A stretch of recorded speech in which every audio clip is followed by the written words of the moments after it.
Hi viewers, అందరికి welcome friends. మన ఛానల్కి స్వాగతం friends. India versus Australia day 1 fourth test చాలా సజావుగా సాగింది. సో చాలా ఆసక్తికర ట్విస్టులు కూడా జరిగాయి. సో మ్యాచ్ ఎలా సాగింది ఏంటి అనేది మనం పూర్తిగా మాట్లాడుకుందాం. అయితే మొత్తానికైతే టీమిండియా చివరి సెషన్లో అయితే కొంచెం వరకు అయితే పుంజుకుందని చెప్పుకోవచ్చు. సో ఎలా సాగింది ఏంటి అనేది డిస్కస్ చేద్దాం. So let's move into the topic. Hi hello we were, అందరికీ వెల్కమ్ ఫ్రెండ్స్. మన ఛానల్కి స్వాగతం. మా ఛానల్లో మీకు కనుక వీడియోస్ నచ్చితే లైక్ చేయండి, షేర్ చేయండి, కామెంట్ చేయండి మరియు సబ్స్క్రైబ్ చేయండి.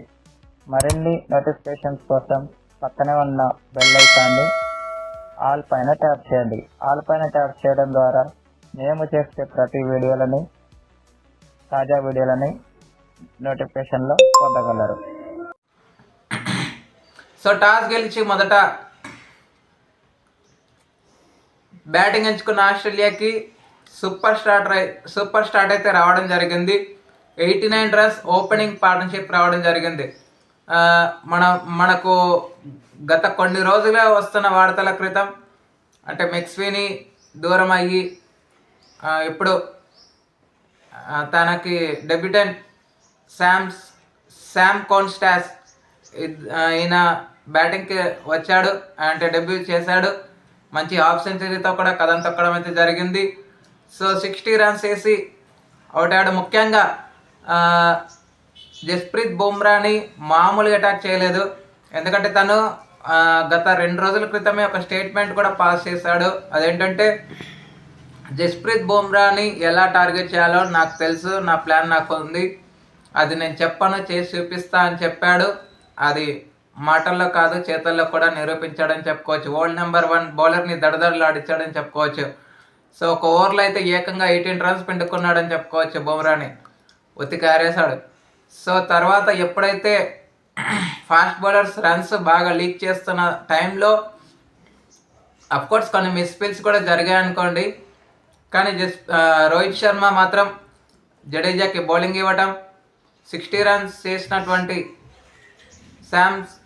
శామ్ కోన్స్టాస్ అవుట్ అవడం అయితే జరిగింది. తర్వాత లంచ్ బ్రేక్కి వెళ్ళే సమయానికి 112 for the loss of 1 wicket. అంటే లవిషన్ వచ్చాడు, అప్పటి వరకు మేబీ 10-12 పొజిషన్లో బ్యాటింగ్ చేస్తూ ఉన్న టైంలో మళ్ళీ ఇద్దరు కలిసి 65 రన్స్ పార్ట్నర్షిప్ నెలకొల్పారు, Khawaja and Labuschagne. So Khawaja 57 runs వేసి అవుట్ అయిన తర్వాత బుమ్రాకి వామప్ చేసే డెలివరీకే తనకి వికెట్ రావడం అయితే జరిగింది. లక్కీ వికెట్ అని చెప్పుకోవచ్చు కవాజాది. సో 57 రన్స్ వేసి అవుట్ అయిన తర్వాత 65 రన్స్ పార్ట్నర్షిప్కి బ్రేక్ పడింది. తర్వాత Manas Labuschagne and Steve Smith ఒక పార్ట్నర్షిప్ బిల్డ్ చేసే టైంలో టీ బ్రేక్ ఎండ్లో ఒక ఓవర్ అయితే వేశాడు వాషింగ్టన్ సుందర్. అప్పటి వరకు వాషింగ్టన్ సుందర్కి బౌలింగ్ ఇవ్వలేదు. టీ బ్రేక్ వెళ్ళే లోపల ఏదైనా వికెట్ వస్తుందా అని కొత్తదనంగా ట్రై చేశారు, అది వర్కౌట్ అవ్వలేదు. బట్ మంచిగా అయితే రాణించారు. సో టీ బ్రేక్ వెళ్ళే సమయానికి 2 వికెట్స్తోనే వెళ్ళింది Australia, close to 176 runs for the loss of 2 wickets. తర్వాత నుంచి మంచి పార్ట్నర్షిప్ బిల్డ్ చేశారు. మంచిగా 83 రన్స్ పార్ట్నర్షిప్ నెలకొల్పారు. 83 రన్స్ పార్ట్నర్షిప్ నెలకొల్పిన తర్వాత 72 రన్స్ వేసి డేంజర్ బ్యాటర్ మానస్ లబుషన్ని అవుట్ చేయడం జరిగింది. డ్రింక్స్ బ్రేక్ రావటం, ఆ డ్రింక్స్ బ్రేక్ తర్వాత విరాట్ కోహ్లీ కంఫర్టబుల్ క్యాచ్ తీసుకోవడం, మానస్ లబుషన్ ఇన్నింగ్స్కి తెరపడటం జరిగింది. సో బుమ్రాకి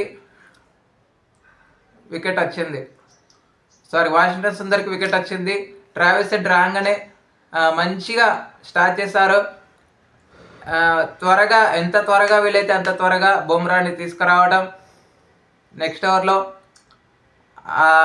తర్వాత మంచి బాల్కి తనని అవుట్ చేయడం అయితే జరిగింది. గోల్డెన్ డక్ అయితే వెనుదిరిగాడు అని చెప్పుకోవచ్చు. మిచ్ మాష్ కూడా 4 రన్స్ వేసి అవుట్ అయ్యాడు. ఏమాత్రం కూడా స్టార్స్ అయితే రాలేదు. వీళ్ళిద్దరూ 9 రన్స్ వ్యవధిలో 2 వికెట్స్ అయితే కోల్పోయాయి అని చెప్పుకోవచ్చు ఆస్ట్రేలియావి. తర్వాత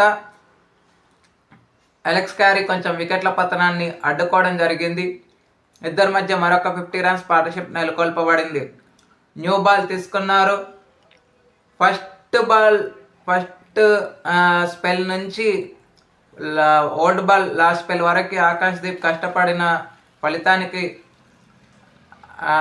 కష్టపడిన శ్రమకు రాని ఫలితం న్యూ బాల్ తీసుకున్న తర్వాత దొరికిందని చెప్పుకోవచ్చు. ఆకాశ్దీప్కి మొదటి వికెట్ అయితే రావడం జరిగింది. సో 31 రన్స్ వేసి అలెక్స్ క్యారీ అవుట్ అయ్యాడు. ఇప్పుడైతే 68 రన్స్ తో స్టీవ్ స్మిత్ క్రీజ్లో ఉండగా 8 రన్స్తో కెప్టెన్ కమిన్స్ క్రీజ్లో ఉండటం అయితే జరిగింది. సో మొత్తంగా 311 రన్స్ అయితే స్కోర్ చేసింది ఫర్ 6 వికెట్స్. సో ఇంకా ఇప్పుడు రేపు గనక స్టార్టింగ్లో స్టీవ్ స్మిత్ వికెట్ గనక తీస్తే ఆన్ ద టాప్ ఉంటుందని చెప్పడం ఎలాంటి సందేహం లేదు. మరి వీళ్ళని 350 లోపల ఆలోచిస్తే ఒక మంచి ఊరట లభించవచ్చు మన టీమిండియాకి అని చెప్పడంలో ఎలాంటి సందేహం లేదు. మరి అది జరగాలి అంటే రేపు ఈరోజు ఏవైతే చేశారో అవి రేపు సరి చేసుకొని, అంటే హాఫ్ డే అని చెప్పుకోవచ్చు టీమిండియాకి ఈరోజు. మరీ అంత బ్యాడ్ డే అని చెప్పలేము, ఎందుకంటే లాస్ట్ సెషన్లో పుంజుకున్న తీరు అద్భుతం అని చెప్పుకోవచ్చు. ఎప్పుడైతే ట్రావిస్ హెడ్ వికెట్ తీశారో కొంచెం వికెట్లు ఫాస్ట్గానే పడ్డప్పటికీ 6th వికెట్ మాత్రం కొంచెం లేటుగా పడింది. సో ఎనీవే బుమ్రాకి 3 వికెట్లు, జడేజా, సుందర్, ఆకాశ్దీప్కి తలా 1 వికెట్ అయితే రావడం జరిగింది. మొహమ్మద్ సిరాజ్ కష్టపడినప్పటికీ తనకి వికెట్ రాలేదు. అఫ్కోర్స్ నితీష్ కుమార్ రెడ్డికి కూడా బౌలింగ్ ఇచ్చారు, 2 overs మాత్రమే ఇచ్చారు. లాంగ్ స్పెల్ మాత్రం ఇవ్వలేకపోయాడు రోహిత్ శర్మ. మరి రేపు అది చెయ్యాలని అయితే కోరుకుందాం. ఎందుకంటే ఒకవేళ ఎవరికి కనుక వికెట్స్ రాకపోతే ఇంపార్టెంట్ వాల్యుబుల్ వికెట్ తీసేటువంటి ఎబిలిటీ ఉన్న బౌలర్ అని చెప్పుకోవచ్చు నితీష్ కుమార్ రెడ్డి. మరి తనకి రేపు కనుక వికెట్ వస్తే మంచిది. ఓకే ఫ్రెండ్స్, మరి 350 360 లోపల ఆలోచిస్తే మన వాళ్ళకి కూడా బెటర్ కండిషన్స్ కూడా దొరకవచ్చు batting. Okay friends, thank you. ఇలాంటి అప్డేట్స్ కోసం ఛానల్ని సబ్స్క్రైబ్, షేర్, లైక్, కమెంట్ చేయండి. మరొక అప్డేట్ తమ ఉంటాను ఫ్రెండ్స్. అంతవరకు సెలవు, నమస్కారం.